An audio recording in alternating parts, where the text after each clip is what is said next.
Good morning. Welcome back to the conversation. This is Pointing Out the Obvious. It's our daily news and politics webcast. I'm your host, Patrick Russell, along with my very opinionated producer, Veronica. We're here to quip and quiver through today's headlines, searching for the real, no matter how deep into the swamp we need to go. Good morning, Veronica. Thank you so much for doing this. How are you today? Good morning, Patrick. Good morning, everyone.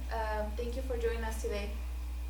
Very good. Let's just jump right into it. Something that has been, of course, part of the news now incessantly, right, for months has been the question of whether or not to get the vaccine, right? And so I've been doing some soul searching on this question to kind of really put my finger on the pulse of what is really the discussion regarding people's apprehension of getting the vaccine. Now, if we can for just a moment suspend disbelief and remove any questions of a true malicious side effect from the vaccine, COVID-19, whether it be from Pfizer, Moderna, whatever, which one, JJ, let's assume now it's not harmful, that we're going to remove any of the idea that it's you get the shot and you're immediately going to hurt yourself. Okay, then if we're willing to remove that from the equation, then why is it that people would refuse to get what has been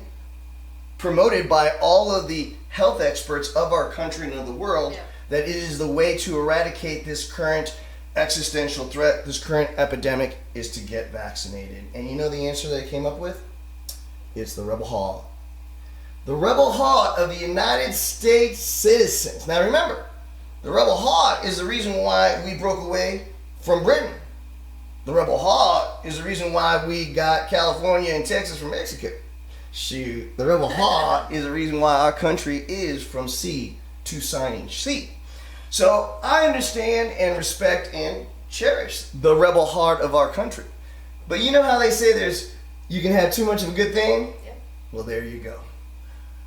The rebel heart, although very important, that gives us the strength and the grab you by your own bootstraps and take care of yourself self-reliance that makes the American an American, although we have it in our soul that this is who we are, we have to remind ourselves that it could also be our greatest strength, could also be our biggest weakness. And I think that's really what's happening here, is that we're letting that independent streak that we believe binds us together as Americans, and are now using it as an excuse to really put not only ourselves in harm's way, but then also the rest of our community, right?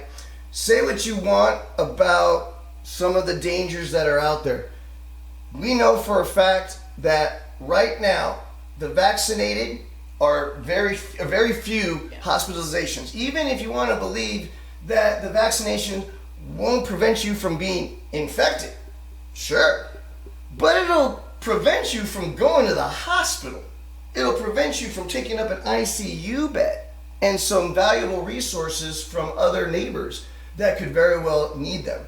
And all you had to do in order to keep that limited resources available for the next person that really needed it was to do your part and get yourself vaccinated. So my question to you, from the younger generation's perspective, have you thought about what's the real reason that most people would avoid getting vaccinated if you are willing to suspend the disbelief that there is no true medical danger and it is merely just a person's point of view? What's the younger generation's take on that? My opinion on this is that beliefs and politics. People don't like to hear or to be forced to do something. Correct. Once you tell me, hey Veronica, you need to do this because that's what it is to be able to survive, I don't like that. I want to be able to have my own opinion, my own decision. Sure. Right? And I feel that more people in this situation, they don't like to be told what to do. That's exactly So what now it is. it's like, because The this rebel heart. because they're telling me that I have to do it now, I don't want to do it. Right. And logically, it doesn't make sense. Right. Because if the smartest person in the world is telling us, hey, this is how it is, this is what we have to do, this is what we need to do to be able to survive as a society. And what is it that we do? Oh no, that's my right to decide whether or not I want to do it or not. Your right is to help the community, the country, the planet to move forward, right? So I found it survive. I found it very selfish of people when they only think about themselves. Because I didn't get vaccinated for me. I got vaccinated for my family, my older mom, my older dad, my clients, obviously for me too, because I don't want to get sick. But not a lot of people think about other people. That's exactly and that's the main thing there. Not a lot of people care what happens to you, what happens to the other person. I care what happens to me. And if I feel and think that, I have my rights, and this is beyond, that I have my rights, and then because I have my rights, I don't want to get vaccinated. Right. Well, shoot, I mean, that's, with all due respect, it's very stupid. The final point on this is that I'm not looking at this rebel heart issue from the outside.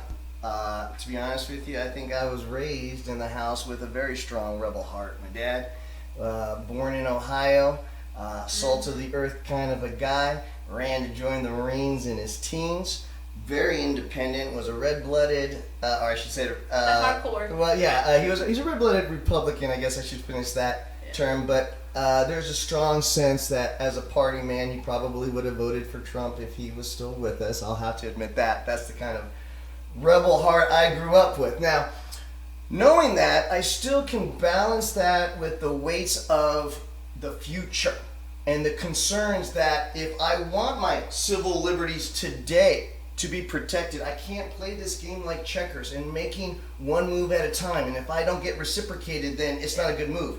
That's the wrong way to think. Life is a chess game.